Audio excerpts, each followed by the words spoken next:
গোটা বিষয় অবশ্যই মুখ্যমন্ত্রী মমতা বন্দ্যোপাধ্যায়ের প্রতিক্রিয়া হয়েছে, যিনি এই গোটা বিষয়ে যথেষ্ট ক্ষুব্ধ। তিনি নির্বাচন কমিশনকে দুষছেন, যেহেতু আইন শৃঙ্খলার গোটা বিষয়টা এখন নির্বাচন কমিশনের কাছে রয়েছে। নির্বাচন কমিশনের ভূমিকায় তিনি প্রশ্ন তুলছেন এবং তিনি বলছেন এমন নির্বাচন কমিশন কোনোদিন দেখেননি। আইন শৃঙ্খলা রক্ষায় নির্বাচন কমিশন ব্যর্থ হয়েছে, এমনটাই মুখ্যমন্ত্রী মমতা বন্দ্যোপাধ্যায় বলছেন। কি বলছেন মমতা বন্দ্যোপাধ্যায় শোনাই। এই রকম ইলেকশন কমিশন আমি জানি কোনোদিন দেখিনি। সম্পূর্ণভাবে ব্যর্থ হয়েছেন ল অ্যান্ড অর্ডার মানে প্রশাসনে রাখতে। এটা আমার দোষ নয়, আমার হাতে কিছু নেই, আমার কাছ থেকে সব কেড়ে নেওয়া হয়েছে। এটা ইলেকশন কমিশনের দোষ।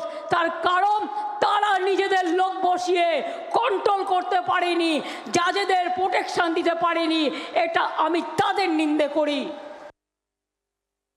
হায়দ্রাবাদ থেকে কেউ উড়ে এলো আর বিজেপি কয়েকটা গদ্দারকে টাকা দিয়ে আপনাদের উত্তেজিত করলো আর আপনাদের দিয়ে রাস্তা অবরোধ করলো, জাজেদের ঘেরাও করলো। রেজাল্টটা কি হলো? আজকে সুপ্রিম কোর্ট বলেছে, ঠিক বলেছেন। আপনারা কি জানেন না সিবিআই করেছে, যারা আন্দোলন করেছে তাদের বিরুদ্ধে, এনআইএ করেছে। এবং শুধু তাই নয়, মমতা বন্দ্যোপাধ্যায় তো এও বলছেন, শ্রেয়সী রয়েছেন আমাদের প্রতিনিধি আমাদের সঙ্গে, যে তিনি জানতেনই না কিছু, তাকে কেউ কিছু জানায়নি। শ্রেয়সী, একেবারে দেখো, কার্যত এই ঘটনা, গতকালের যে ঘটনা নিয়ে কিন্তু কার্যত মমতা বন্দ্যোপাধ্যায় তিনি আজকে বলছেন যে এই ঘটনার কথা তিনি জানতেনই না, তাকে কেউ জানায় পর্যন্ত নেই। এবং সেক্ষেত্রে সিএস হোম বা এক্ষেত্রে ডিজি কারোর কাছ থেকে তিনি কোনো তথ্য পাননি যে এই ধরনের ঘটনা ঘটছে।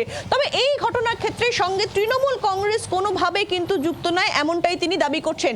তার বক্তব্য হচ্ছে এক্ষেত্রে নির্দিষ্টভাবে বলছেন যে এক্ষেত্রে হায়দ্রাবাদ থেকে কেউ উড়ে এসে তারা এই ধরনের ঘটনার পেছনে থাকতে পারে, মানুষকে উত্তেজিত করছে। এবং সেক্ষেত্রে তিনি বারবার বলছেন যে কেউ যেন উত্তেজিত না হয়। এবং শুধুমাত্র উত্তেজিত না হয় তিনি বলছেন যে তার উপরে ভরসা রাখতে তারা নির্দিষ্টভাবে আইনি পথে তারা কিন্তু এগোবেন, তারা আইনি পথে গোটা সমস্যার মীমাংসা করার একটা চেষ্টা করবেন, ট্রাইব্যুনাল আছে, বিনামূল্যে সহায়তা করবেন ইত্যাদি। ফলে সেই জায়গা থেকে দাঁড়িয়ে তিনি বলছেন যে এক্ষেত্রে গতকালের যে ঘটনা ঘটেছে, বিচারকদের আটকে রাখা, এইভাবে বিক্ষোভ দেখানো, এইটা কিন্তু কোনোভাবেই কিন্তু ঠিক কাজ নয়, এমনটাই কিন্তু তিনি স্পষ্ট করছেন তার বক্তব্যে। ফলে তৃণমূল, খুব স্পষ্টভাবে বলা যেতে পারে যে তৃণমূল, গোটা ঘটনার সঙ্গে তৃণমূলের কোনো যোগ নেই। তৃণমূল সুপ্রিমোর বক্তব্যে কিন্তু সেই বিষয়টাই কিন্তু কার্যত তিনি প্রতিষ্ঠা করছেন, তার যে বক্তব্য এই গতকালের যে ঘটনা নিয়ে, সেই ঘটনার পরিপ্রেক্ষিতে। এবং সেক্ষেত্রে কিন্তু তিনি এলাকাবাসীকে বলছেন যে শান্ত থাকুন, এক্ষেত্রে আইনি পথেই কিন্তু কার্যত লড়াই হবে। পাশাপাশি তিনি দোষটা দিচ্ছেন কিন্তু হায়দ্রাবাদ থেকে উড়ে আসছে অর্থাৎ মিম প্রধানের দিকেই কিন্তু কার্যত তিনি দোষ দিচ্ছেন, সেটা খুব স্পষ্ট তার বক্তব্যের মধ্যে দিয়ে।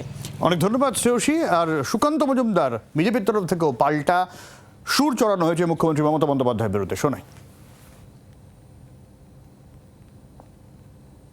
মুখ্যমন্ত্রী ওই বলে না যে ঠাকুর ঘরে কে, মানে আমি কলা খাইনি, সেই অবস্থা।